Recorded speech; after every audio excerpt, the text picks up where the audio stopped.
So we just got word today that Mike Pence and Donald Trump have officially made up. Now, listen, keep it real. This is as cucky as it gets for Mike Pence because Pence was thrown under the bus by Trump. They really wanted him to stand up in Congress and say, I object to the conclusion of this election and I will not allow it to go through. He doesn't even have the authority to do that. But the right-wing maniac, ecosystem, media ecosystem, they were like pushing this notion and Trump fell for it. He thought Mike Pence could stop the certification of Biden. He wanted him to do that. So during the January 6th attempted insurrection, the diet coup attempt, Trump was firing off anti-Pence tweets. And he was close to getting caught, and Lord knows what would have happened if some of these people caught some of these lawmakers. So Pence barely got away. But now he wants to make up with Trump. And apparently him and Trump had a meeting and it was all very chummy and beyond ridiculous. Pence is a massive cuck. Well, why is he doing this? Why is he doing this? The answer is simple. Trump is now, whether or not people like it, he's the kingmaker. He's the kingmaker for the Republican Party. If he wants to run again, he's likely to get the nomination. Sort of screws the Republican Party, though, because it's already been shown that he can't. He lost. He lost. So they're in this weird place where he could win the primary, but it's not likely he wins the election. So you do have some people in Republican circles panicking, but he's still the kingmaker. And ideally what the Republican establishment wants is somebody who can marry the wings, can marry the pro-Trump base, but also marry it with a more establishment-friendly Republican politician. So in steps Mike Pence. Look at this new poll.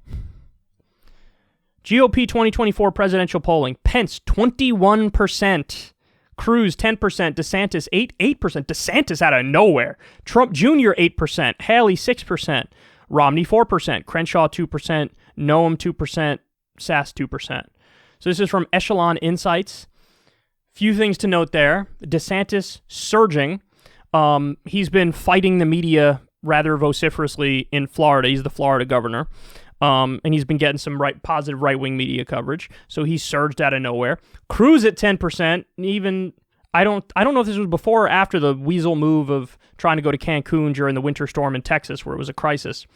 The fact that Trump Jr. is at 8% should make all of us want to commit suicide because that's the saddest thing I've ever heard, and he's a ridiculous human being, high on cocaine 24/7, although I'm not knocking him for that. That's the best part of him for sure. I respect the cocaine use 24/7. I do not respect everything else.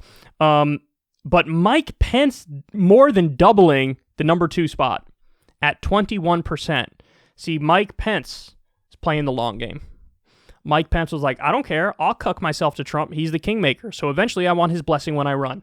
That's what Mike Pence is thinking. That's what he's thinking. So he's totally shameless.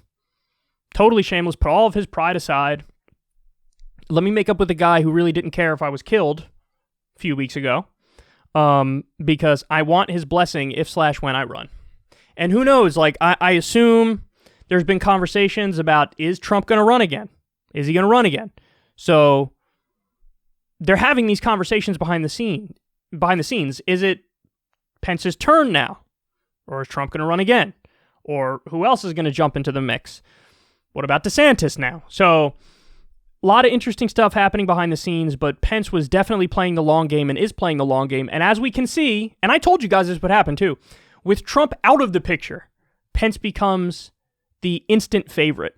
So just understand, this is still Trump's party. There's no doubt about it. It's never been more clear. And somehow he's bouncing back even faster than I thought he would. He's bouncing back in record time. Usually when somebody loses, like when Romney lost, he had to go in the woods for a while.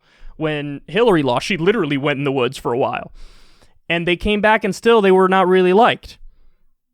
Trump has cast a spell over the Republican base.